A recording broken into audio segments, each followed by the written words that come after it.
కావేరిని ఉషలా మార్చి ప్రపంచానికి పరిచయం చేసిన బాలరాజు కీలక పాత్ర వహించాడని సాక్ష్యాధారాలతో సహా మనకి ఈరోజు ఎపిసోడ్‌లో అయితే చూపించారు. అయితే చిన్నిని కళ్ళు ముందు చూస్తూ చిన్ని అమ్మ, అమ్మ అని పిలుస్తూ ఉంటే ఎంత గుండె కోతకి గురైందో కావేరి తలుచుకుంటూ బాధపడుతూ ఉంటుంది. అలాగే ఉషా దగ్గర అంటే కావేరి దగ్గర ఉన్న భారతి ఆంటీ ఎవరో కాదు, బాలరాజుకి స్వయాన చిన్నమ్మ. తనని చిన్నప్పటి నుంచి పెంచిన ఆమె అనమాట. కావేరికి పరిస్థితి ఇలా ఉంది అని చెప్పిన తర్వాత, నేను తనకు తోడుగా ఉంటాను, కావేరిని ఉషలాగా మారుస్తాను, ప్రపంచానికి ఉషలాగా పరిచయం చేస్తాను అని చెప్పి అన్నిట్లోనూ తనకి సహాయంగా ఉంటుందన్నమాట.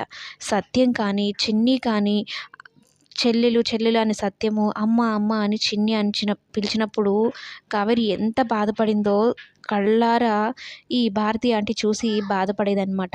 అవన్నీ గుర్తు చేసుకుంటూ కావేరి అమ్మవారి ముందు కూర్చొని బాధపడుతూ ఉంటుంది. నేను నా కన్నబిడ్డ, నా కన్నపేగు కదిలిపోయేలాగా అమ్మ అని పిలుస్తున్నా కూడా చలించకుండా ఉన్నాను. కానీ ఇప్పుడు ఈ బాలరాజు వల్ల నిజం బయటపడే పరిస్థితి వచ్చిందంటూ బాధపడుతూ ఉంటుంది. అసలు విషయం ఏంటి అంటే, బాలరాజే ఇదంతా చేశాడన్న విషయం కావేరికి తెలీదు. ఒక శ్రేయోభిలాషిలాగా ఇదంతా చేశాడు అని తెలుసు కానీ, అజ్ఞాతవాసి అని తెలుసు కానీ, బాలరాజు అన్న విషయం తెలీదనమాట.